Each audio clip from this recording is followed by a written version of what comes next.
sharing some time with our distinguished speakers and you all on how is that we can build equitable cities for all, which is the purpose of this plenary today.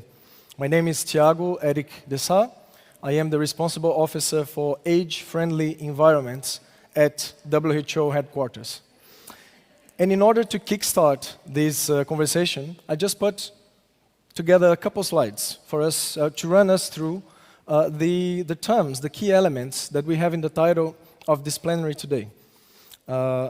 Starting with equity, and I'm sure that many of you are familiar with this definition of equity as the absence of unfair, avoidable, or remediable differences among groups of people, whether those groups are defined socially, economically, demographically, geographically, or by other dimensions of inequality, such as sex, gender, ethnicity, disability, sexual orientation, and many others. But we can also frame it in a simpler way, this. And the podium example has been used several times to exemplify the difference between equality and equity. And as you see here, on our left-hand side, we clearly have a difference that is unfair and absolutely modifiable between those that are just trying to watch a football match. Now, I will not spend much time on cities, but I just would like to share with you because I know that everyone here, a lot of people has been spending a lot of time trying to understand and define cities, but I just wanted to share with you the adoption, the endorsement from the UN Statistical Commission on a new methodology on how to define cities for those interested. And then, of course, we reach what is perhaps the most important part of this conversation, which is the for all. For example, in my day-to-day work at the World Health Organization with age-friendly cities, I am very concerned constantly about equity, inequities against older people. But I cannot afford to only look at older people because no matter what your topic or interest is, we have children, citizens, non-citizens, adolescents, illegal migrants, the black, the white, the yellow, the blue, the pink, the orange. If it's for all, it has to be for everyone. And here, it is important to highlight that equity for one group will not necessarily translate into equity for the others. There must be a conscious effort to make it happen for everyone. Now, many of you are by now familiar with this outstanding example of the Jardín de Túria from Valencia, which is a concrete intervention that is good for health and for health equity. But I would also like to highlight that I learned here that Valencia is not satisfied. They have identified inequitable accesses to Jardín de Túria and are already taking action to address that. And what I would like to highlight here is precisely that addressing equity is not a one-off exercise. It's a process. It's a relentless process of continuous improvement. And to make it happen, and precisely because this is a collective process, we will hear from our distinguished panelists today on the processes, successes, challenges of building equitable cities for all. And we will start with the mayor of Tirana, Dr. Erion Veliaj. Through a video message, he couldn't be with us today, unfortunately, but he will be sharing his words over a video. Greetings to everyone in Valencia from Tirana, Albania. I am delighted to address all of you. After some very, very difficult times, we had an earthquake in Albania, we had the pandemic, now there's a war going on in Europe. But as the Chinese word for crisis, which is two brush strokes, one means danger, the other one means opportunity. And I'm really delighted that we have seen how to come out of a crisis, out of a danger zone, and using that as a fantastic opportunity to change the way we think, to change the way we redesign our cities and the way we live our lives. So as you gather for this conference on urban health, here's a few ideas from Tirana, Albania. Tirana used to be the most closed society, closed nation in Europe. It used to be the North Korea of Europe. We were Europe's Pyongyang. And from that, we've developed into one of the most open societies. But with openness and democracy and capitalism, also came the hegemony of the automobile. So we used to have public squares completely empty because private property was forbidden. And at the center of the square was a monument of the dictator. And the new dictator, after the fall of communism, in our public squares and roundabouts, became the automobile. Sometimes used as a trophy, sometimes used as a way to show your neighbors and your community that you are not a poor communist anymore, you live in capitalism and you made it. And one way to prove it is through the automobile. We realize in the city of Tirana that people make 800,000 segments of travel every day, out of which 400,000 segments are less than 1 kilometer, in a place full of sunshine, in a place that is mostly flat, in a place that it's easy to get around. So is this an issue of infrastructure or is this an issue of mentality? Is it an issue of paving thousands of kilometers of streets or fixing 10 centimeters of our mentality? We think it's the latter. It's about fixing mentality. That's why we started with kids getting mandatory classes in biking already at kindergarten. That's why we started with car-free days. After the car-free days and people enjoying so much these activities, initially having the kids serve as advocates for the driving parents, we developed a lot of car-free public spaces, from our downtown, which is the largest public car-free space in Eastern Europe, to a lot of acupuncture spaces around the city. Now, everybody's suspicious of their politicians, and I'm sure this happens in a lot of your countries, but no one is suspicious of their own kids. So if it's the kids who love the car-free days and then engage the parents, if it's the kids who plant trees for their birthdays and then engage the cynical parents, then we can have a revolution without weapons, just with kids entering every family home and serving as revolutionaries for urban change. I'm also delighted that we used this horrible crisis, which was the pandemic, to change our way of life, to get people on bikes. We got more protected bike lanes in beautiful Tirana during the pandemic than ever before, because that's where people were most sensitive about their lungs, about their air, and about the healthy lifestyle. And to anyone who is a cynic and plays this sport of being ironic to these changes, and they use the example of Amsterdam and Copenhagen and say, wow, we're not that culture of Denmark and the Netherlands, we are not used to the bike. Well, I hate to remind you, but until 1973, it was not their culture either. They used the crisis of OPEC and the rising fuel cost to change their way of life. I think we're now experiencing the same crisis. The price of oil has gone through the roof. What better opportunity to get people on their bikes and public transport, electric vehicles, than now? And to use the same momentum that Nordic countries used during the 1973 crisis, to use it now as the world is going through this Russian aggression against Ukraine. Now, I know for every action there's an excuse. And I know there's so many people who say, well, good idea, let's brainstorm it. I say, let's try storm it. We brainstorm ourselves to death. Let's try. Let's try a bike lane. If it works, make it better. If it doesn't work, put it somewhere else. But let's make sure that the cities become experiment labs for what could be the future of urban planning. So I wish you a lot of success. Please come to Tirana. We're still the European Youth Capital until the end of this year. Next year will be a European City of Sport. So I look very forward to welcoming you to Tirana so you can see for yourself that if it can be done in a modest country like Albania, in a city that is not rich like Tirana, it can be done everywhere. It's not a matter of money, sometimes it's a matter of having the right ideas, revolutionary advocates like kids, and a community that try-storms constantly what can work for their cities. Best of luck and see you soon. Well, kids as ambassadors, try-storming, harvesting on moments of crisis, understanding the political and economic structural determinants of health and well-being. So all these inspiring and frank words of Erion can offer us many interesting insights and concrete solutions on how to overcome the challenges to build equitable cities for all. We will now start with our panel, so please hold on to your questions. We'll take them in the end, because we have some very nice presentations for you to hear today.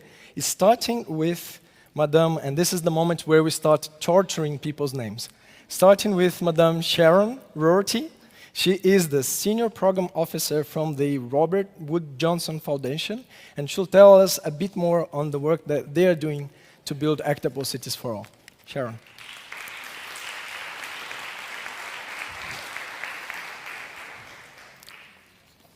Hola, buenos dias. For some of you in this dark room, maybe it's going to be buenas noches.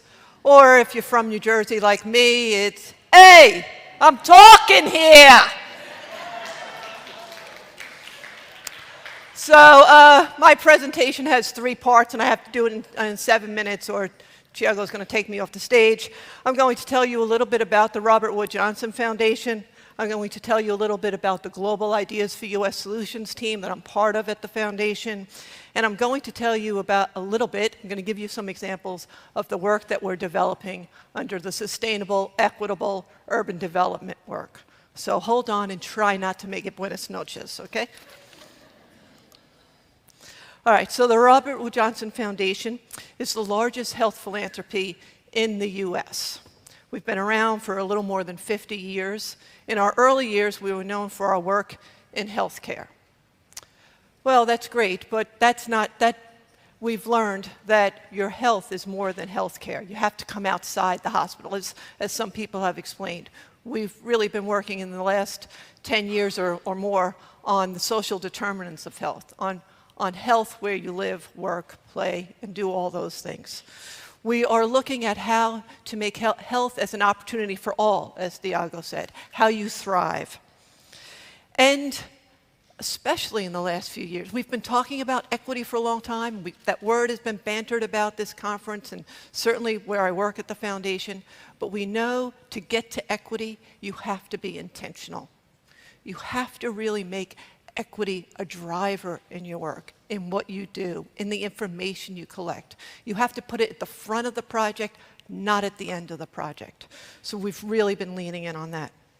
And the foundation has a long history of evidence, of being an evidence-based organization. That's actually how we got our wings, which is our logo, if you haven't noticed. So we help others, we develop evidence, we help others develop evidence. There we go. The foundation has invested in public health data infrastructure for years. We have a suite of resources with data at the state, county, city, and census tract level, at the national level too, but we know that by bringing it down to chunks of local information, that's when people can bring it to action. That's when all people can use that data. Our data work too has evolved, again, particularly in the last few years, to really hone in on equity, to be, as I said, to be intentional, and to help other people in their work, to lift up their voices and the work that they're trying to drive, to shift power to frontline and fence line communities. So several other speakers have talked about the zip code maps. They seem to be all over this conference and other conferences in the last several years. What do these data maps, these zip code maps do? They really help us both tell it. They are data rich. These are not just colored maps. There is lots and lots of data that goes into these maps. They also tell a story when you see them. The dark red areas say where people are not living up to what would be expected in their neighborhood. It doesn't mean that they're all dying off at 65 years, but it means that something's going on. There's some gaps in their infrastructure. There's something going on in their community that not everyone has that opportunity to thrive. In this case, I just want to say I picked the map of Washington, D.C., not because it's our capital city, but the population here is about equal to Valencia. It's a little bit less than Valencia, and I didn't have a zip code map for Valencia. So I picked Washington, D.C., and you can see in the southeast, just look at this map, you see in the southeast corner that something is going on there. Right? Maybe there's toxic land uses. Perhaps there's fewer schools. Perhaps there's fewer clinics. There's things that you dig into and you start piecing where there are problems and then what to do about it. It comes down to you can't fix what isn't being measured. So part two, I just want to tell you a little bit about our Global Ideas for U.S. Solutions. It's a small team at the foundation, small but mighty. And what we do really is try to look outside the U.S. for things, policies, practices, innovations, people, things that are working that we think that the whole world has to know about. Sure, we want to bring them into the US, these lessons, you know, that's what you do when you're from the US. You want to just take all the good ideas and bring them home. But we really want to, we look to learn from these ideas and to have others learn with us. So, and we do a lot of that learning in networks. And I mean, we've been learning here throughout this conference in networks and trying to spread ideas. That's the general idea of what we do. We don't fund and program outside the US, but we do learning networks and other things to help us learn from these ideas. So I did tell you we have a sustainable, equitable development portfolio of projects. In there, equity is the main, is our big concern. It's where and how equity is driving sustainable development. We're working with leaders and local communities around the world to bring sustainable and equitable urban development lessons in the to the US and to the foreground, again, for everyone. What are the drivers? We don't know. We're looking to others to help us really learn what are the drivers. Can you measure it? How can you measure it? We're re-examining the concept of equity. And I ask all of you to re-examine, not the concept of equity, the concept of sustainability. We talk about sustainability, but what is it? I think it's more than the buildings. I think it's more than design awards for the buildings. It's a holistic, I would say it's a holistic look at cities and people. In fact, I want to ask you, you know how the audience has been asking us questions, if the people up here questions, I want to ask the audience a question. And that is a city sustainable? Is it healthy if human rights are ignored and dignity is not a core value? We've learned, and no, right? It has to come in the front. We have to be looking at that as a through line in our projects. It doesn't make it more complicated. It makes it more whole and holistic. In fact, I'm going to pick on you, Thiago, and I'm going to say, you know the fence that Thiago showed in his slide with the people and the boxes looking over the fence and getting the boxes they need? The fence is bullshit. The fence has to come down.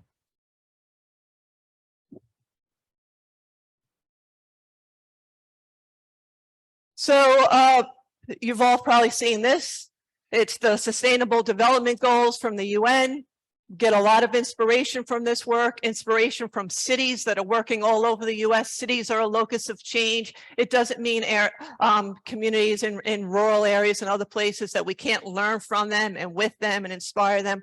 But these goals help us really imagine where we want to go and measure it. And that's really important. And because we're a foundation and we have some money, we develop our own circle diagrams. It's what you can do when you're a funder. We worked with Gale Institute for a number of years on inclusive, healthy places. What are they? What do they look like? What are the tools to examine cities? How can people and professionals examine their cities? We all know that cities are evolving places. They're dynamic places. What are the markers? What are the milestones? How do you know the changes you're making? So it's this framework, it translates big picture goals into action.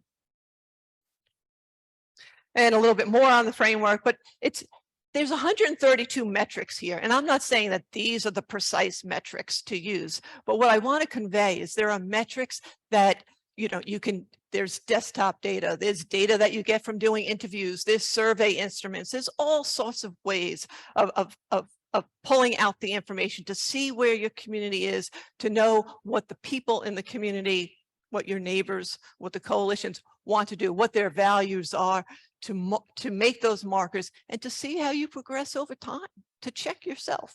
And that's the important thing of this framework. So I want to acknowledge Gail and the work we did there. Also, while we were doing that work with Gail, we really had an epiphany on making cities for people. That doesn't maybe seem so earth-shaking, but one of the things we learned, you know, is this that Copenhagen wasn't always Copenhagen, right? I mean, how many study tours, how many people, how many mayors, professionals have gone to Copenhagen to look at their bicycle infrastructure, to look at their public spaces? There's a reason that Copenhagen has evolved into this place that we all think we can learn from, and we can. But Copenhagen wasn't always Copenhagen. It was an industrial city. The economic pressures on it caused it to change. So we have some work going with Dr. Helen Paneo, who's in the audience somewhere. I can't see her because everyone looks alike up here. But we're looking at change stories. We're looking at what a city was and how it's evolved over time, where equity was the driver, where they put the people in the center. And that is what caused it to change. So we're just starting this work. We haven't selected cities yet that we'll be examining, but we think that that's a strong component of this work that we're doing. Another one of our projects that we're doing is with the Children in Nature Network. And they're looking at, they've done a scan of green schoolyards throughout the world. Now, that's a lovely project in and of itself. And we certainly want to see it, you know, lots of green schoolyards, children connected to nature. But what we're looking at is within, where are the green schoolyards where it is actually influencing and propelling equity throughout the community?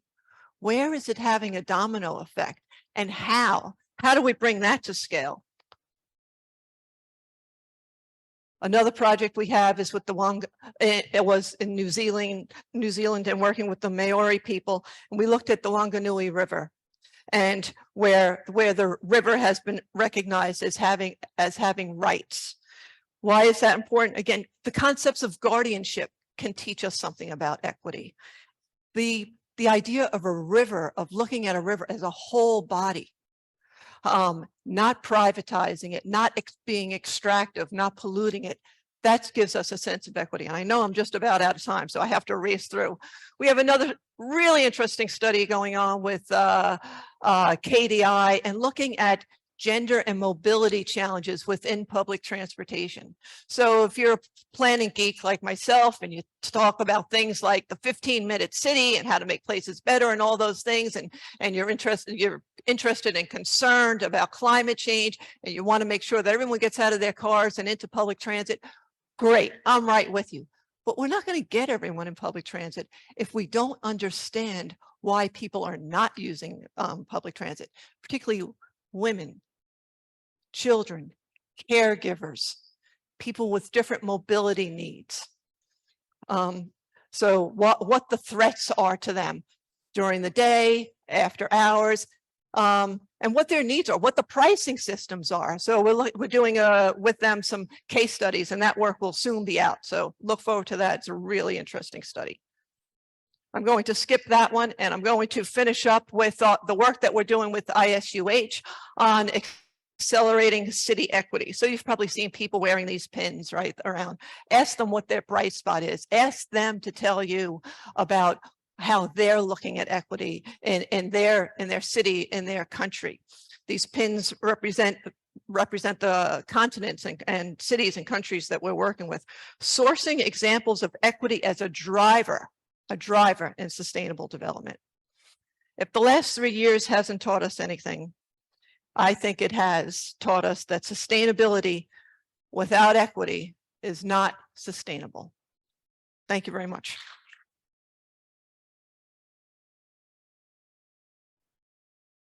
Excellent. So thank you, Sharon. That was excellent.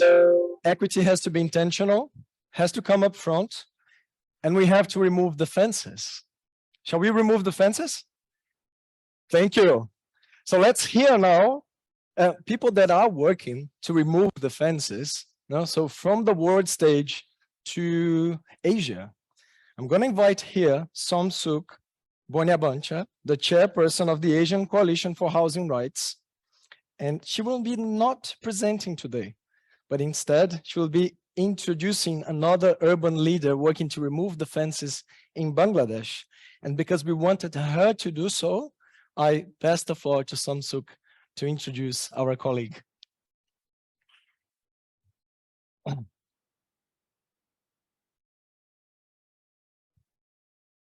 much the organizer to invite us, the team from Asia, to come, and Thiago.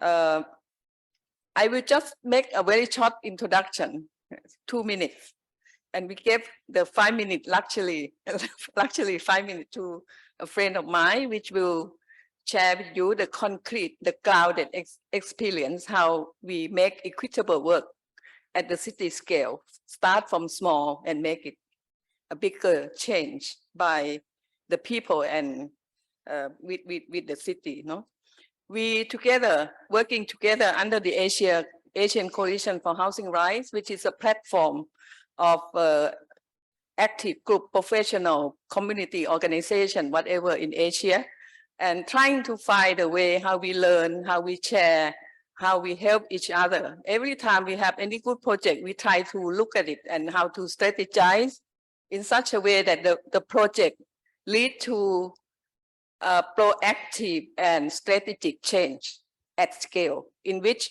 people are the active actor. If you look at the poor who are in the slums, quarter, whatever, as active actor, instead of you see a lot of problems, you see a lot of solution.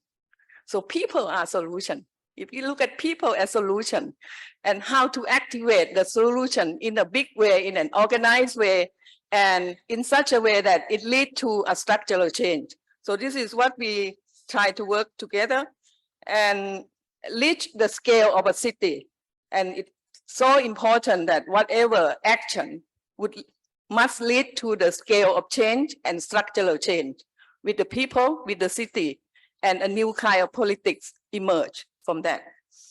So Kabir, who have just received the Aga Khan Award and the International Union Architects Award, which is 2 major awards at the international level, he will tell you more the concrete experience and the process in which we believe, and he make it possible, make it an action and make it real. Whatever he's going to tell you, I just want to say at the end, the key point is that he make this big change, start from he himself thinking that change should be possible, and then he make change of this big scale possible. Not only a person, but any project, I think, in my 40-year experience, seeing a lot of activity, a lot of action in so many places, I think that any project, a research project, implementation project, whatever, could make a big change. If you think about it from the very beginning, we strategize, we use it as intervention to make new possibility happen, new relationship happen, new politics happen. And the project owned by many people. It's an open project instead of closed project owned by some institution, yeah. But a project that allow the new change, new relationship, new vision, new possibility to emerge. Any single project can make a city change, yeah. Any single small intervention, any person alone can also make big change if we aim for the bigger change from the very beginning. Thank you very much. So I would like to introduce Kabir into the floor.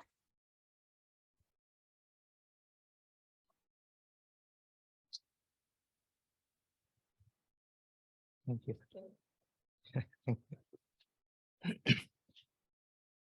Thank you, Somsook, for introducing me. So I'll directly go to the presentation quickly.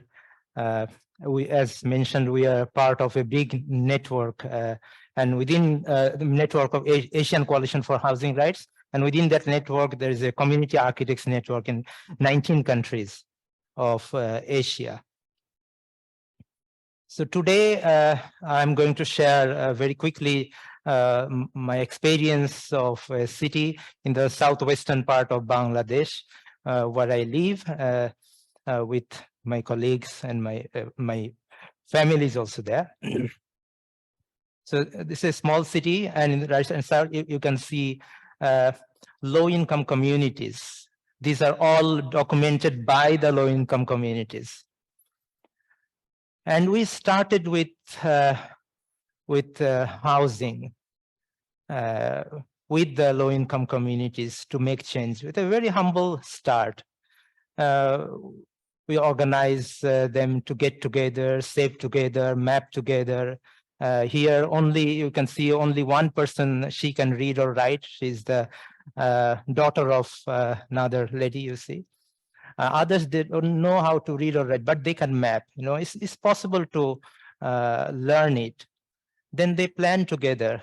It's done by them. I mean, if the architects can learn, the people, they can also learn. You know, I teach at the university.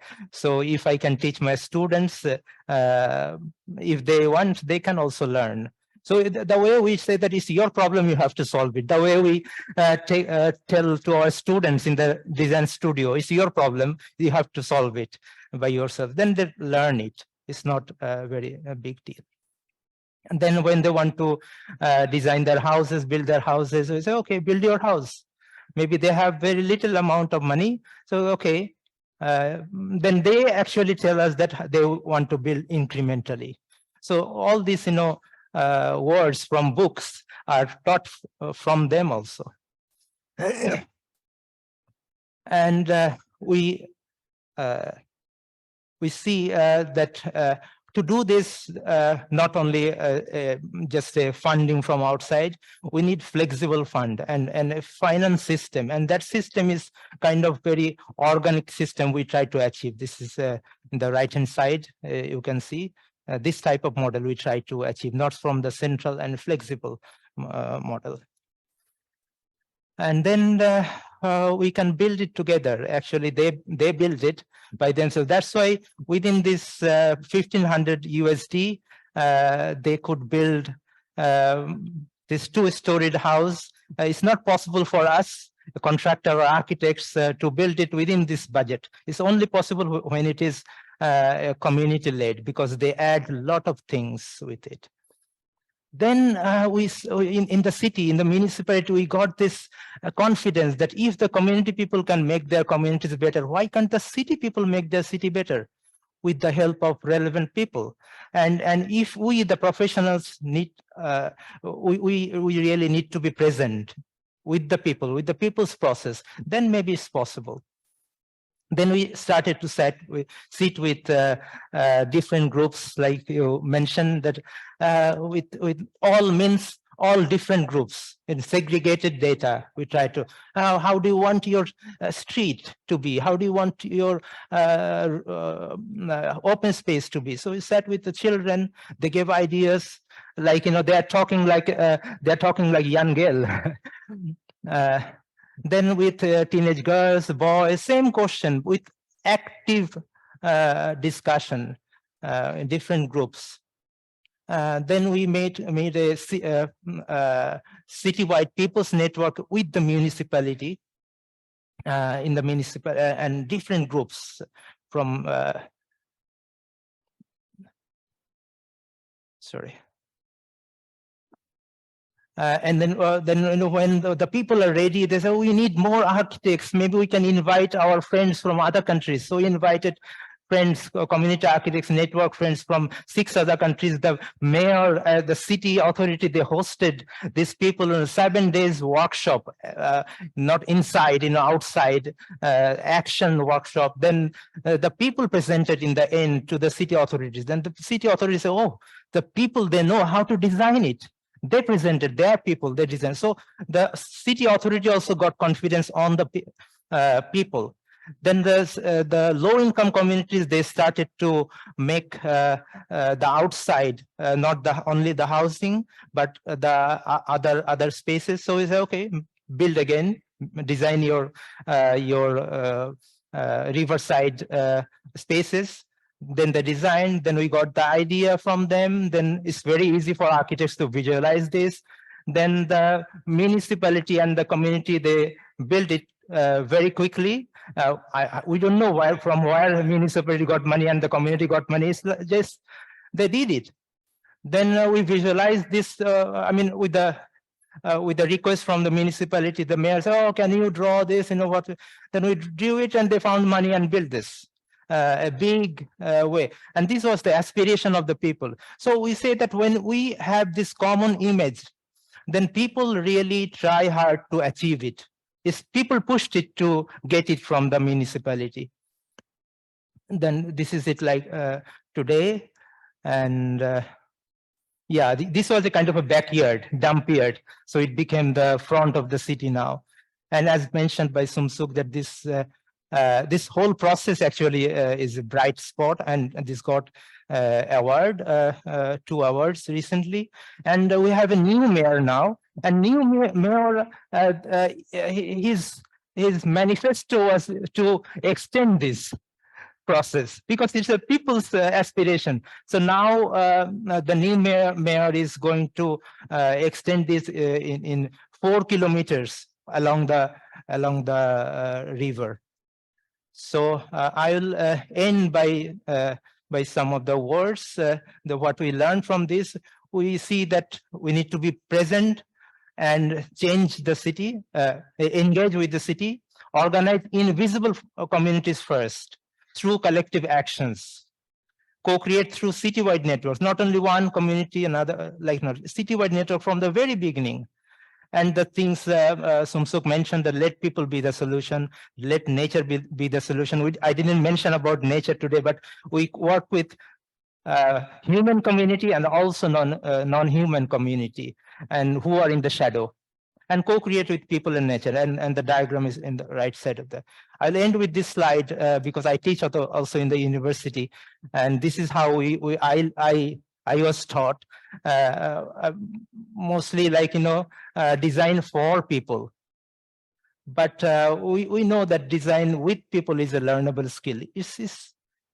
We can learn it and do it. Thank you.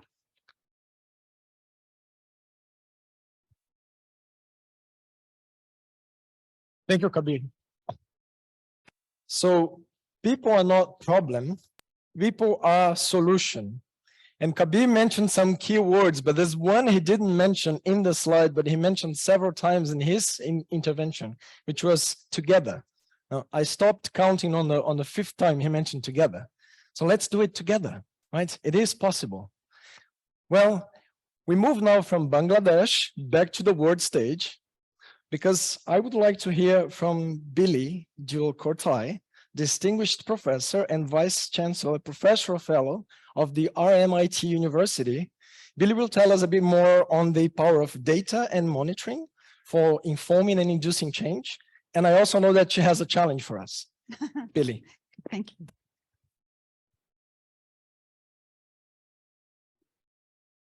Thank you, Thiago, and it's great to be here. I must say that's a pretty hard act to follow. I mean, that was awe-inspiring. I think we should give him another clap. That was really amazing. And so I sort of wonder when I'm presenting, where does this all fit in? But I think what I'm talking to about is creating the enabling environment that would, the enabling policy environment that would enable the sort of delivery of these sorts of interventions by working with people. I'm going to be talking about start off talking about the Lancet series. We published in 2016 a Lancet series on urban design, transport and health. And in that series, we took the view that what gets measured gets done. Now, that doesn't mean that everything we measure will get done, but no data, no problem, no action. So it's really important to have data. What we proposed that we needed to have, we were focused on the causes of the causes. So why don't we have cities that are health promoting? And in this case, we were thinking about urban design, transport and health. And we said that if you want to change health downstream, you've got to think about the upstream determinants, and we needed to have policy indicators that would tell us about the policy environment in which people were living. But we also needed to have spatial indicators. Oops, that's not going forward. There we go. Spatial indicators which would tell us about the lived experience of people living on the ground, what it was like for them. Do people have equal access to supportive environments to support their health? Now, in order to do this, that was in 2016 when we published that series. And in order to be able to demonstrate that it was possible to do this, we established in 2018 the Global Healthy and Sustainable City Indicators Collaboration. And here we've got all the cities throughout the world where we embarked on this, and some of the collaborators are in the room. We we were able to recruit 80 collaborators, 25 cities, 19 countries, 6 continents. So it was a really great spread of cities across the globe, not just in the wealthy countries, but we also had one country in Africa. We want more. So anyone who wants to join us, please do come and join us. So what was our goal? Well, our goal was to facilitate the development of a global surveillance system of city planning, policy and spatial indicators. So policy environment plus what's the lived experience for people living on the ground. So we can see inequities and we can benchmark and monitor whether policies are actually being implemented. And we did have another series. This has been published in May this year. So these papers that I'm going to be talking about, they're available through the Lancet Global Health. So in terms of the policy indicators, we looked at 9 areas that we proposed in the Lancet series. So we asked the question, are there policies around integrated planning? That means that people work across different government departments to deliver healthy and sustainable cities. Do cities have air pollution policies? Do they have policies around destination accessibility? So that's access to public transport to get people to work. What's the distribution of employment? Is there it focused just in the central business district, or is it distributed across the whole city? Because this would reduce commute times and people would have access closer to home. Are there demand management? We don't do enough work on demand management, either the availability and cost of parking, congestion charging, this sort of thing. And then we had urban design features. What were the policies around urban design, density, distance to transit, and transport infrastructure? Now I'm going to present the first paper. This was led by Melanie Lowe and Deepti Adlaka. She's going to be presenting this we've got a symposium tomorrow, which will tell you much more detail about what we did. I've got 7 minutes, so I'm going to have to rush through. So the question we asked in this paper, do we have the policies in place to deliver healthy and sustainable cities? And what we found when we looked at the 25 cities that were in the study, the policy frameworks they vary very substantially. This is just looking at a snapshot of the findings. We looked at the presence of policy and the quality of the policy. And when we're thinking about the quality of the policy, we're asking the question, is it consistent with what we know of the evidence around healthy city planning? Is it measurable? And is it if it's a specific, and is it measurable? And we said that if it had all of those things, it got the highest quality score. So you can see here, like for Belfast, got a perfect score, 24 out of 24 of the policies, and Valencia did very well as well. 21 of the 24 policies we assessed. And you can see that in terms of the quality, they did pretty well in terms of both of those cities did pretty well in terms of the quality score, 39 and 42 out of 57. Then we had the middle level suburbs. So Sydney, Sao Paulo, a middle income country, did very well, as well as and better than some of the higher income countries or cities and countries. And then we had the cities that didn't perform as well. So for example, Baltimore only got a score of 12 out of 24 of the policies, and the policy environment, the quality of those policies was not very high. And similarly, we found in Bangkok and Maiduguri, there wasn't very many policies, and the quality of those policies was not great.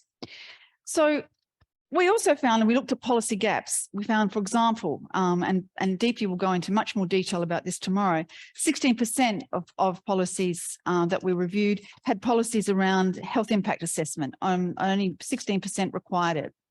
We found that there was an absence of measurable policy targets. And this is important because if we don't have measurable targets and standards, we don't know where we're going to, and we don't know whether we're actually achieving it. Only 52%, for example, had policies around public open space requirements, which is pretty poor given the importance of public open space in cities. And then we found that one of the problems is that some of the policies were inconsistent with the evidence. So for example, there was very modest targets in many cities for cycling participation targets, very unambitious. By 2050, we want to have 10% of people cycling. Well, it's not a very ambitious target. So you can see what I mean about, and the problem with this is it locks cities into unhealthy and unsustainable planning practices and can amplify inequities, because we know that if there are better interventions on the ground, that people will do better, it's healthier and more sustainable. The other thing that we wanted to look at, and this is a brilliant piece of work, was done by Esther Serin, who's here at the Congress. She's going to present this tomorrow in much more detail. She looked at 11 cities that were in the IPAN network, International Physical Environment Network study, and she looked at whether there were thresholds to achieve WHO targets to increase physical activity by 2030. And what she looked at was the probability of achieving 150 minutes of walking per week. And she also wanted to we looked at the different sorts of built environment data. Now, we didn't have a lot available. So this is work that is really an important area of work. What are the thresholds we should be targeting? And because it was over 11 cities, it gives us a bit more consistency across different types of cities. And what she found was indeed there are thresholds. At the lower end threshold, a minimum threshold would be at least having densities of around 6,500 people per square kilometre, which is not very dense by international standards. But the reason why density is so important, without density, we don't have enough people to support the shops and services and public transport services that encourage people to walk. Similarly, with intersection density, which allows better proximity to local destinations, we found there were lower thresholds for that. Around 120 intersections per square kilometre encourage more people to achieve 150 minutes of walking for transport. But we also found, interestingly, and this is an area I think that needs a lot of research, is upper thresholds, particularly as we're rapidly urbanising and higher density housing is really becoming much more of the norm. There are upper thresholds beyond which we started to see a decrease in walking for transport. But you can see the pink on those up here represents the confidence intervals. We're less confident about these results because we had fewer studies, fewer cities with very high density. But this is really an important area, particularly as we're densifying cities. We found the same thing with intersection density, and you can see the width of the confidence intervals. So this is a really important, and the reason why it's important is because it provides standards to planners in cities about the levels of density we need to get to, the levels of intersection, and we need much more research in this area. The next question we asked was, and it's particularly around equity, is are these supportive environments equitably distributed across cities? And this was a paper that was led by Jeff Bowen and Carl Higgs. He's here, and some of you, she's been around meeting a lot of people. So he's going to be presenting this tomorrow in much more detail than I'm able to in this short time I've got available. But here we looked at just one example, access to walkable neighbourhoods. Walkable neighbourhoods includes the levels of density, whether there's destinations to walk to, and how connected the street networks are. And we compared the cities with each other. And here you see when the graph, where you see pink, it means that that's a 3 standard deviations above the average. And where you see dark blue or green, that's a lower walkability, a below average walkability. I'm just going to show you the results. I mentioned about the middle income countries that performed highly on policy and low on policy, and I want to show you those results first up. So, for example, I mentioned that Sao Paulo did as well or better than many of the higher income countries. And you can see here in terms of the bones of that city, very walkable environments across the whole of the city. But what we haven't measured in this, I know that crime, for example, is a problem in a city like Sao Paulo. We haven't got measures of that, and we need to have more indicators that we can use across countries that would measure levels of crime. We see it here for Bangkok and for Maiduguri in Nigeria, that it's only in some parts of the city that there is pink, which means it's very walkable. And that means that it's difficult for people to walk in these cities because of the built environment. Now, what we're showing here is inequities between cities and inequities within cities. Some people have it and some people don't. And what can we use the policy environment to ensure that we have better outcomes in cities? Now, it's not enough to just produce the data. We wanted to empower cities to take action, and we were lucky because we had 80 collaborators in each of the cities that we were working. And what they did was they started to have conversations with policymakers in those cities to be able to show them the results. And to do that, Carl Higgs and Melanie Lowe, one of the collaborators, put together city indicator reports. 46 of the reports for the 25 cities translated into 16 different languages. And what we're able to show these cities comparing themselves with others is the presence and the quality of the policies that were in those cities. We were able to show them the maps so they can actually work on this. And then we were able to benchmark and monitor them in relation to the other cities for all the indicators that we had. And we also had feedback about where their policies were falling short in order to take action. We think this is really important, not just having the data on our computers or in a nice journal that gives us professorships, but it doesn't actually change things on the ground. These are available to freely on our website. We've got a global observatory of healthy and sustainable cities. We've got the scorecards, which are just a one-page infographic plus the reports. And what we're going to do now is upscale this. We want to go even bigger. We're inviting you to join us in the 1,000 City Challenge. We've created tools. They're available on our website so that other cities can replicate what we've done. But we want to have more cities join, and we hope that you'll join us in the 1,000 City Challenge. So thank you for listening. Oh, before I finish, I do want to acknowledge all the collaborators. There's a huge team of people that were involved in putting a study like this together. A massive effort across the globe. We didn't have extra funding. We did it on a shoestring. So it was a really huge effort from 2018 to 2022. So this is one part of the team, and this is the other part of the team. They had their local funders, and we want to thank them. But yeah, that was a huge effort, and some of them here in the audience. So thank you for listening. Thanks, Madam.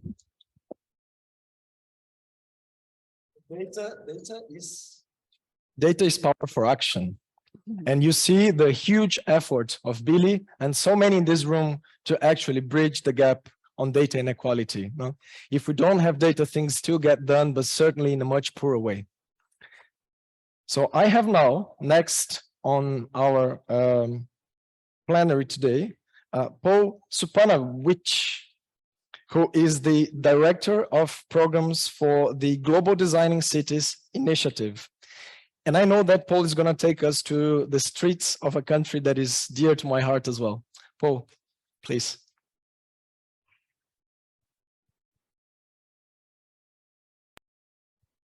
Thanks so much, Thiago, and it's very nice to see everybody. And it was just 2 days ago when we were all joined here and asking the question, who's come to this conference, this event for the first time? And I was one of those people. And so I just want to first use my opportunity to say that, I mean, in the last 2 days, it's been frankly overwhelming in terms of the amount of information that we've been able to share, and for us to see each other in person for the first time, but also inspirational, and to talk about the intersectionality of the work that we have to do together. So in the 7 minutes that I have with you, I want to impress something in terms of our responsibility as urban professionals working in urban health in cities, that we are asked to solve challenging problems in a variety of contexts. And we're also asked to think about what are solutions that we can bring to the table to help tackle those issues. And you'll see the word streets on the screen above you. And I think about, when you have a problem to solve, the first thing you want to do is think about, well, what resources do you have available to you? And what things can you use at your disposal to tackle those issues? And for many cities around the world, streets are in fact the largest continuous network of public space that a municipality has to tackle their challenges. And this is important because we think about the variety of issues that we have to tackle, whether it be air quality, physical activity, public space for play for young children.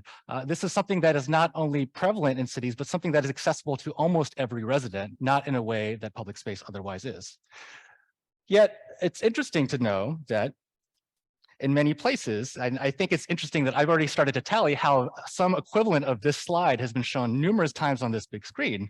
And that's because it is such a prevalent view in many of our cities around the world in terms of how we use our space. And when we talk about urban health and we talk about positive outcomes, happiness, well-being, long-term outcomes in the built environment, the built environment rarely matches those objectives that we have for our cities. And when we come back to the focus of this panel and we talk about equity, more often than not, the result of those built environment changes has impacts and impacts on those that are most vulnerable in our cities, our older population, our children, women. And so, of course, the objective that we have, and not to say this is easy, but to change that paradigm, and where we currently have a world where most of our streets are designed placing the space of the vehicle on top. Our streets are mainly designed for mobility. And what happens when you have that focus, of course, those that are most vulnerable and the opportunities to move in other ways are relegated to the smallest amount of space. And so what, of course, we are trying to focus on is changing that paradigm and thinking about the most vulnerable and ensuring that they have safe, fair places to be and to exist in our cities. And just to share, that's a bit about what our organization does. And my team is part of the Global Designing Cities Initiative, and we work in about 30 cities internationally to focus on streets. And our mission, of course, as it says, is to shift towards a safe, sustainable, and healthy city by transforming streets around the world. And the way we do that is what we found in many places when we asked this question, well, why can you not change? What is preventing you from making these decisions? We found that it was never an objective reason, it was an emotional reason. Well, that this is the way it's always been done. This is what's in our guidance, and we need help to change those things. And so we took the opportunity to talk to those cities around the world to understand what things were being done and to create guidance, almost a permission slip to allow these cities to do this work. And so we produced these two guidance, the Global Street Design Guide, and then a follow-up, Designing Streets for Kids, which I'll have an opportunity to share with you one of those projects in Brazil here in just a moment. And when we think about equity, the things that I like to think about in our lens of our work is who and where. Who and where? Who are the people that we can affect, and where in those communities are they, and how do we reach them? And when you take that who and where and decide this is the group of population that we want to improve their lives, you can make changes and make direct changes to produce those outcomes. And so just to take you today, I'm going to take you to Fortaleza, one of the cities that we've been working in over the past few years, to produce a different type of intervention that not only you see the colors and you see a place that people are obviously interested to travel to, but the outcomes are significant. We've reduced the speeds. We've made it safer for people to be there. We've made it a place where the businesses are excited to set up and sell their wares. We've made it a place where children can be on the street and feel safe. And to speak about the where, delivering things like this, like plazas that provide this kind of public space and a place where children, parents, family can gather in places that they never had that opportunity before. So again, when we talk about streets and the where, using that as an opportunity to place these types of interventions and these types of designs in the neighborhoods that need it most. So in terms of what I'd like to share a bit more with you today, I'm going to take you to one particular project, and this project is in Fortaleza again, and it's a program that Fortaleza started called the Pathways to School program. And thinking about, I was thinking about the mayor's comments in terms of people are suspicious of politicians, they're not suspicious of children. I invite the mayor to speak to my 6-year-old on that very question at times, but to say that it is a combining force, thinking about our children as a vulnerable population, but not only children, but the caregivers of the children, and how do we create spaces for them to ensure the safety and they have the equal opportunities that we all want throughout our cities. So just to lead with some stats, and I think for this particular audience, these are things that you are probably well aware of, but road crashes are, in many places around the world, the leading cause of death for children between the ages of 5 and 14 years old. So hopefully I do not need to convince upon you or impress upon you the why are we doing this work. But particularly in Fortaleza, and why they were doing this work is that they know that 55% of public school students walk to school. And you think about our own experiences going to school, this is an everyday activity. So a lot of exposure to the dangers of the built environment. And so beyond that, we know that those students that are walking to school, 70% of the people that are taking them to school are women. So already we're thinking about the question that I posed, who is it that we're thinking about? In our program, we focused on the children and the people that are caring for them. But also the where.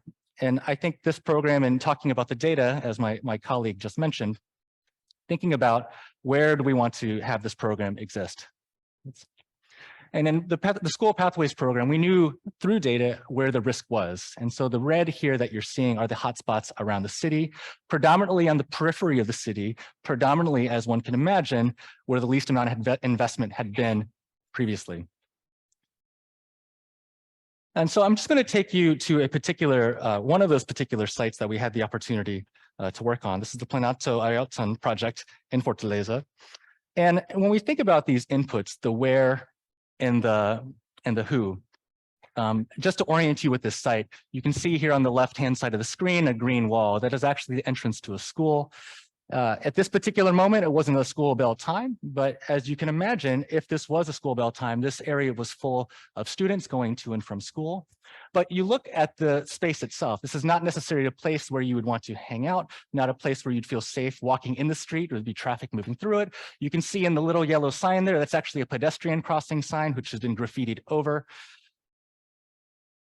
And then just to look at the other street that was connecting, you can see that same green wall and a student going to school, but very similar. Nothing that inspires, but certainly maybe something that is common in many of the places where we live, where we don't have this type of, this idea to transform these spaces. And then just one final image of that same street. But I want to take this opportunity to show you what we did and how we transformed that. And so just to go back and forth, this is the same street. And thinking about who and the where, and again, that in this particular where, we knew that this was a neighborhood that did not have places where students could go and play and spend time with their family after school, before school. We knew this was not a place where it was safe for students to walk in the street. And so just to go a little bit of the design of this project, you can see the very simple play elements that we've added. The street is actually closed to vehicles, so you see the bicycle there. So we basically eliminated the risk of traffic injury or fatality. And then just to showcase the other street, which I showed you, which is the school on the left, into what that had transformed into. So you look at these images, and of course, I think the color stands out and it looks nice. But it needs to go beyond looking nice. What are the outcomes that we're actually looking for? And I know it's perhaps small up on the top of the screen, but thinking about safety. And so with this particular project, we knew that for this population, we needed to make it safer. And we, through our design, removed a travel lane, reduced the speeds, and we're able to quantify how this was better for this particular community. But also thinking about use. And this isn't just about safety, and when we can change streets, we can have a variety of positive impacts. And so with this particular community, again, thinking about simple things, we found out and talking to the community that, well, this street, even if we could use it, when it rains, it floods and we can't go into that space. And so minor investments, something as simple as putting drainage in the street. So people, kids and their parents could use this at all different times. And also learning that, well, we don't have a place where we can even play at night. And so simple things of adding lighting so students and their families could enjoy this place throughout the evening as well.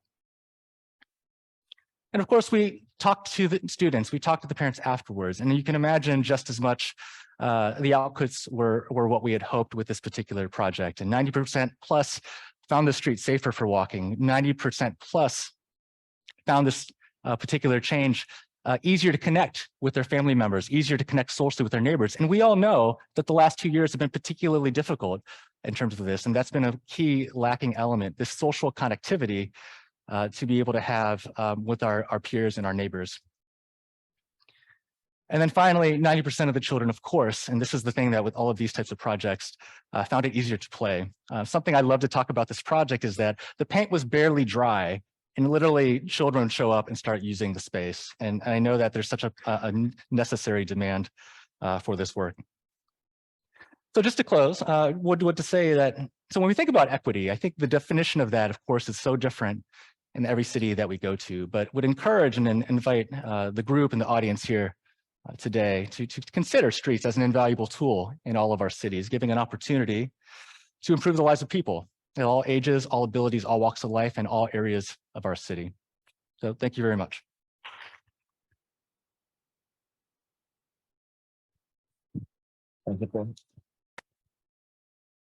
So Paul, I guess that the change we need should happen street by street. Is that it? Excellent. So I'm not sure if you noticed on Paul's presentation, but there was a graffiti on the wall. And because I have the privilege to read Portuguese, and some of the Spanish speakers would also understand that, it was written, people's best friends are people organizing themselves.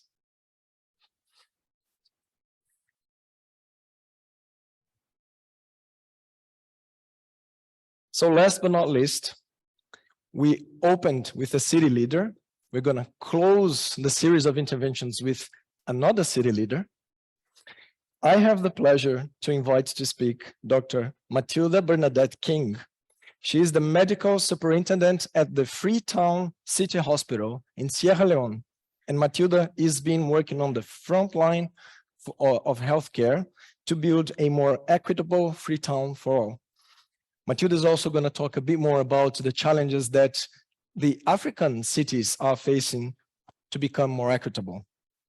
Matilda.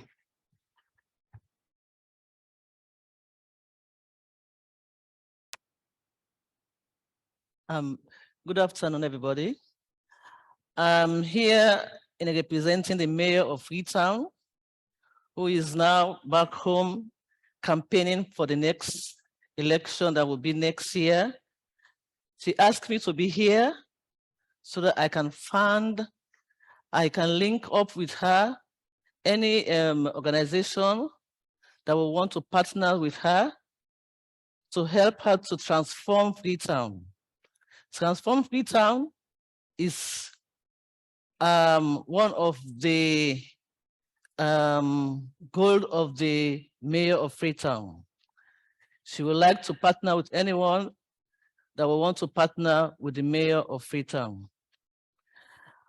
I will go out of the box because I was not given enough time to prepare. So I will talk on urbanization and public health in Africa, a drive for imaginary disease outbreak.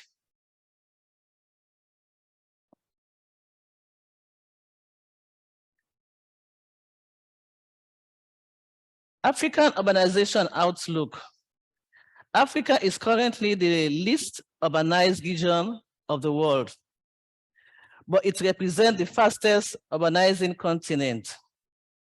By 2050, about 50% of the global population will be Africans.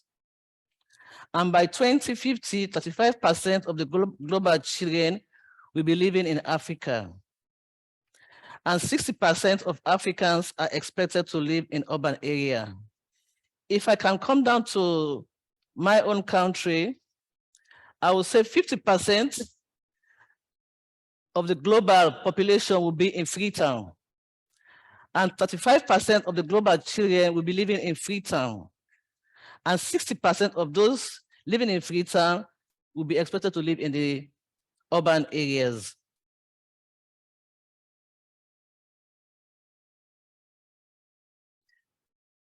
The outlook continues. There's supposed to be a picture here that will show the African countries with the highest slum population, victims to recent EID outbreak or natural disaster. This is the graph that I have. The highest of the population is South Sudan, and the least is Madagascar. Before Madagascar, you have Sierra Leone, which is about 75% of the population living in the slum. So African population, African urbanization has its own advantages. One, there is an improved access to healthcare services. And also, there's a better education for those coming to residents in the slum. There's an opportunity for employment also, and strengthening of social ties. But to every advantage, there are some disadvantages. So some of the disadvantages will be poor access to basic services like water and light, internet connection. The high vulnerability to poor, like the physical, mental, and social health needs of the population. Living under informal conditions. Generally, urbanization leads to positive health outcomes, which include increased health education, improved medical services, etc. However, positive correlation between African urbanization and positive health outcome may have its consequences. African urbanization risk frequently emerges infectious disease outbreak. And it can also interfere with the natural habitats of pathogen. And there can also be an increase in the biological improvisation due to human concentration. And also the urbanization-induced global warming can also cause drowning and small island being disappear. Like in Freetown, going up in the provinces, you will see that there's some villages now, there are just houses there, nobody is living in the houses.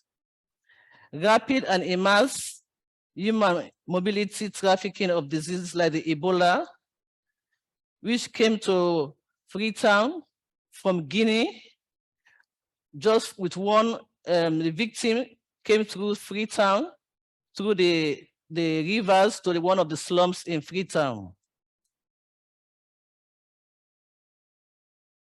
These are just pictures of what we experienced during the Ebola crisis.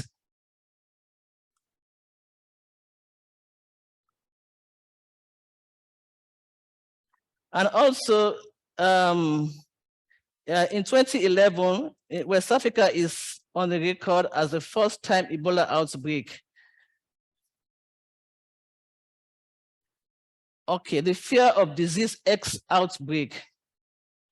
With African urbanization, there exists a real fear of the outbreak of disease currently with an unknown cause. That's what we call disease X. One neglected pathway for the emergency of disease X in Africa is through the EID gene trafficking. Africa public health and pharmaceutical product control system is also on the challenge. Antibiotic abuse is very high in several African countries. And the frequent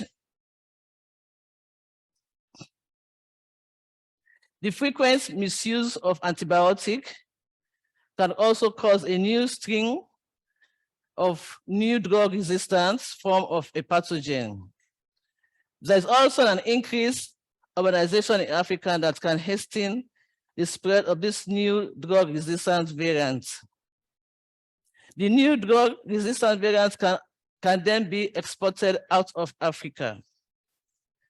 In summary, urbanization for and by itself is crucial for national development.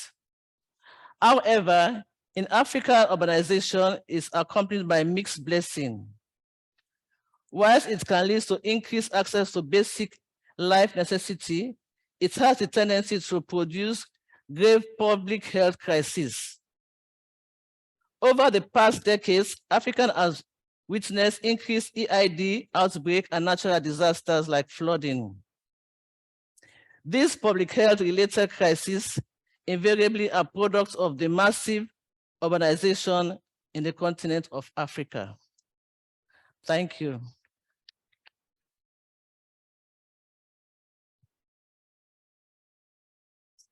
Thank you. Yeah. So as you see, the intervention from Madame Matilda is a powerful reminder on how specific the context can be. Who has disease outbreak emergencies in their minds when considering building equitable cities for all? It's really important that we look at each of those experiences, and I thank you very much for that presentation, Dr. Matilda. So now I would like to open the panel. Now, I have many questions, but I talk too much. So better if I save the questions for you. I would like to hear you on your questions, your thoughts to our speakers. So I would suggest that I take 2 by 2, just so that we don't flood them with questions. And I have 1 up there already and another 2 over here.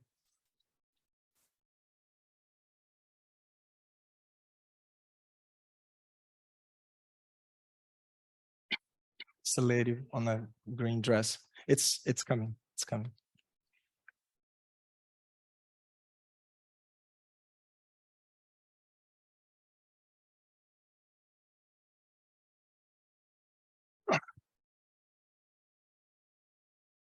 And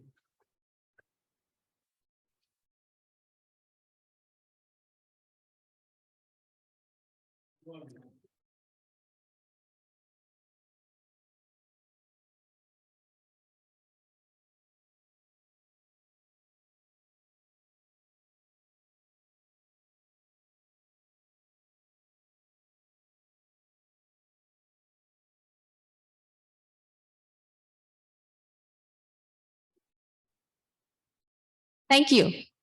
So, me, Rosie, and my question is for Mr. Kabir from Bangladesh. Thank you very much for your nice presentation and also sharing this nice, interesting example of joint community initiative, really inspiring. But as we all know that there are lots of issues, political, business issues around there, around our cities, our streets, footpaths, you very well know. So my question is, not question, just I want to know if you can share some of your example of the challenges that you might experience during your journey, especially how you convince the city authorities and others or anything as such that you experienced. Basically, I want to know your key, the motivational thing that you used, you and your team used for this change to happen. Thank you. so Kabir, please hold. Let's take one more question and then we pass back to the speakers. There's one question here. Yes, thank you. Are you a mind reader? Thank you, panelists. My name is Sainath Banerjee. I'm from New Delhi, India. Again, Kabir, these questions for you. First of all, congratulations to you and your team for doing an excellent work, because the practitioners community who are dealing with the urban poor and vulnerable community knows how difficult it is to work with them, to build the confidence, because the people are always, you know, they don't have that kind of confidence on the outside agencies or individual. Having said that, I think the two most critical factors where people comes from the rural area to migrate to the urban, one is accommodation, second is secure job. For accommodation, safe environment, it is, as we know, within the cities, there are two sets of slums. One is registered slum, one is unregistered slum. Registered slums are in the municipal, the list, but the unlisted slums, they don't exist. That means for all kind of developmental activities, they do not have any access. Plus, the land rights, they are divided all kind of land rights, etc. I just wanted to understand from your experience from Bangladesh, how do you dealt with the land right? Because if they are developing some kind of construction, permanent construction, they need a land rights. How they deal with the situation and what is the kind of experience? Thank you. So Kabir, the floor is yours. My audible. Yes, I think Yeah. you are now. Yeah, thank you for asking this, question that what are the challenges we face? Yeah, if we think as an outsider, going to a city, doing a project, then there are a lot of challenges because project begins, then there is an end, there is some funding organization. But if we think that we love to do this, we want to be useful to the people, and if it is a part of ongoing process, not the project, and also if maybe some projects emerge, if the project is emerge from the community, it's not my project, the community is working, it's their project where we are working, then the challenges are not my challenges or our challenges, it's the challenges of the people. So it's very easy, we go behind them, and there is no that type of fixed goal that we have to achieve, but there is a direction. That's why we started, started with the humble housing project. then we tried to make it a process through that, ACHR ACA project process. Then it spreaded the whole city. Then after that, the story is, the people's story. The community women group, then the whole city people. And we are, as we live in the city, most of the time, the challenges maybe come from the political and other. But, when you live in the city, then you can bypass a lot of things. Like, sometimes I say that if the mayor do not hear if he is busy, then we can go to his wife or mother. So, so this is how in a family we work. So this is a extended family. That's how we do. And we invite a lot of friends. I mean, the people demand, if we have a planner, if you have someone, then we invite them, and the city hosts them, and they come without money. So it's very cost effective. Yeah. And the registered slum and land rights. That's, again, we work in a very funny way. Like we have our practice in Jinaida city, that is co-creation architects. That's a local architectural practice. We do, architectural services, and side by side, we, as a citizen, we give services like a doctor to the people. Sometimes they pay us, sometimes they don't pay us. So this is how we do. And but people, you see, whether it is registered slum or not registered, people are living there. Maybe sometimes, maybe more than 30, 40 years, people are living in non-registered slum.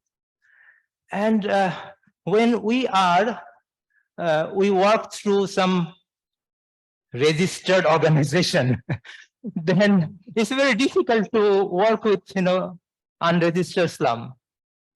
So we make ourselves flexible. People are living there. We want to work with them.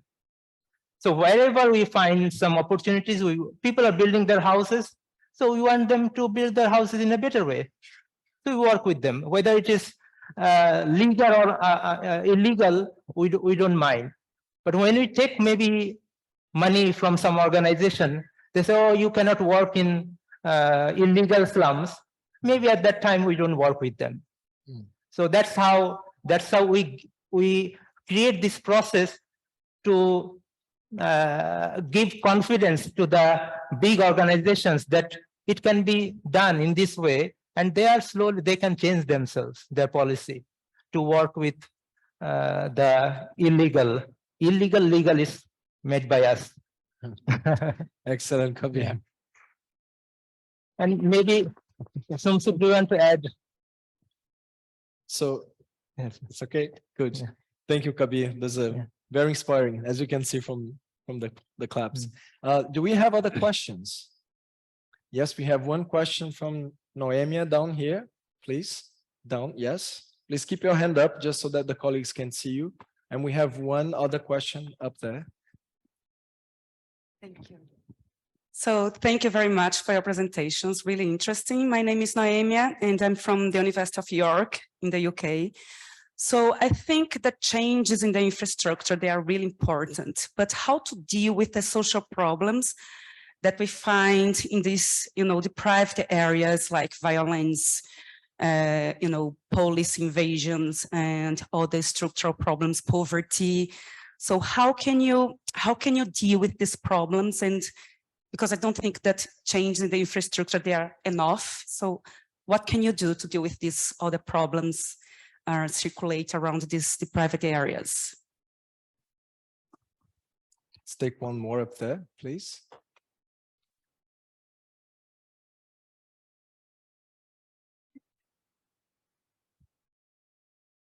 Hi, thank you. My name is Ashby. I'm with IS Global in Barcelona. Thank you for the presentations. I had a question for everyone working in the built environment here. I'm coming from the US originally, and one of the main obstacles to change in the cities I've lived in is NIMBYism, not in my backyard. do you have any strategies for working with people who are resistant to change in the forms of housing density or bike lanes? Because where I've lived, they have a lot of power and a really loud voice, and it's really preserved the status quo in places like Denver, Colorado.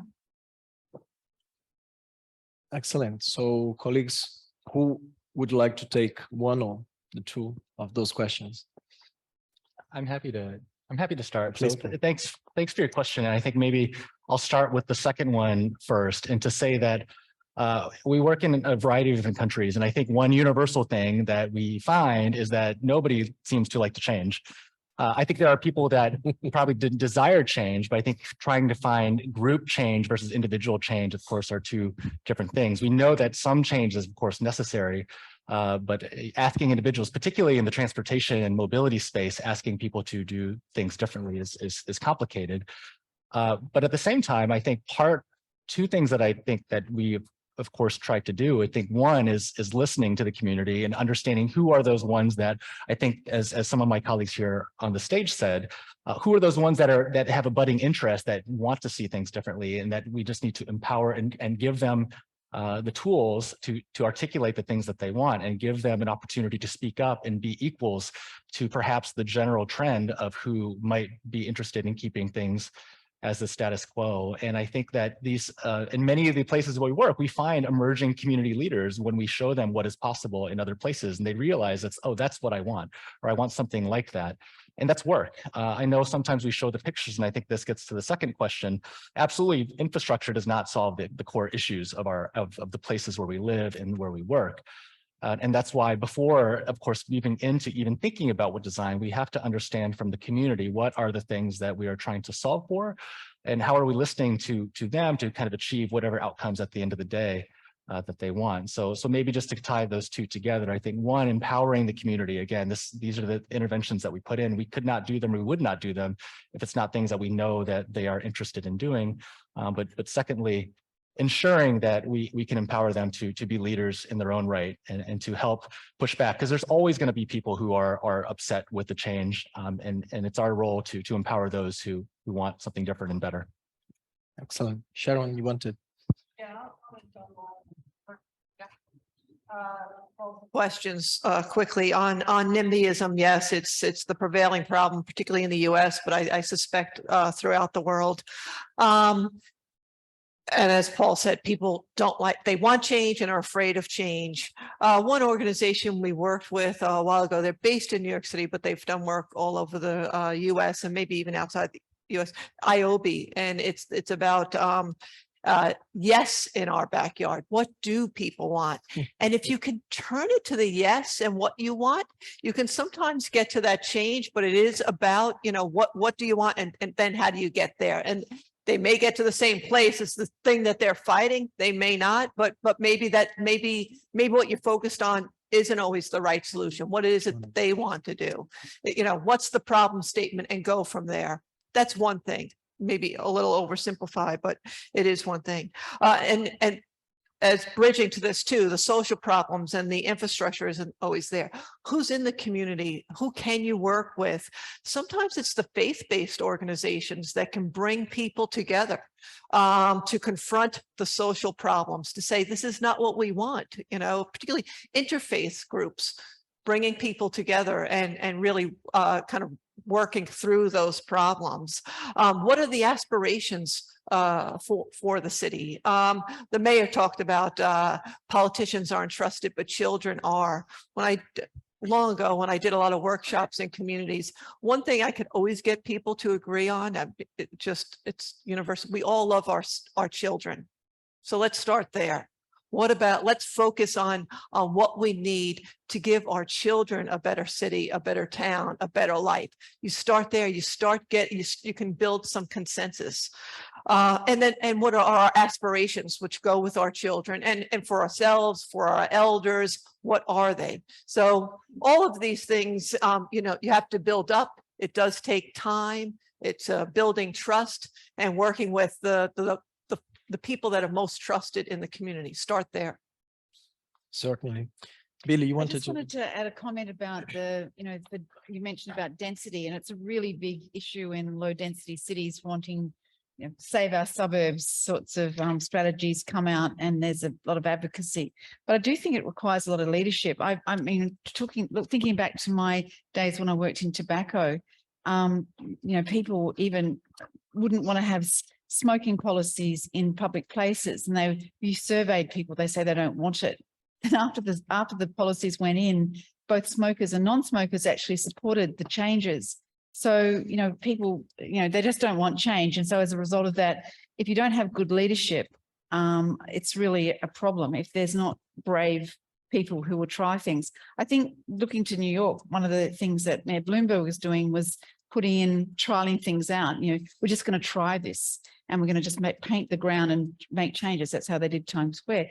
That's the sort of thing I think that you need. And when, in terms of density, coming back to that issue, it really is about guidelines for developers, because some of the developers, no wonder people don't like it, because the results are terrible. And I do think we need to have, apartment design guidelines that actually produce good results. Otherwise, we end up with and design review panels that look at what's being built, because otherwise we get some shocking outcomes, which particularly during the pandemic showed up how bad density can be, particularly when the apartment's too small. So I think there's a combination of things that are needed, but clearly leadership on all levels is really important. So excellent. Leadership, knowledge, and action. I know that we are starting to get above time, but I would like to take perhaps 2 more questions for our speakers. Everyone wants to come. We have one here.